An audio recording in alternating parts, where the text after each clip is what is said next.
Atimi të ligjit për sigurimin e detyrueshëm shëndetësor vazhdon të vlerësohet si hap i rëndësishëm për qytetarët e Kosovës. Megjithatë, për shkak të zhvillimeve politike, ende nuk dihet se kur do të fillojnë pagesat e para.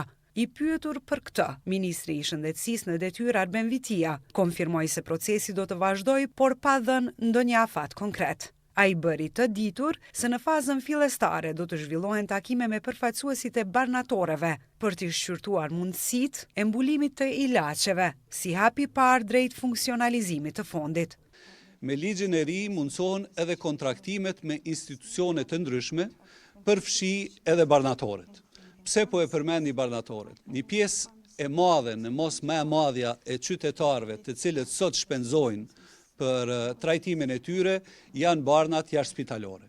Dhe në këtë drejtim do të kemi mundësi me njëherë, sepse sistemi pothuajse është i gatshëm, që pas kontraktimit me barnatoret të mundësohet edhe dhënia dhe rimbursimi i barnave jashtëspitalore.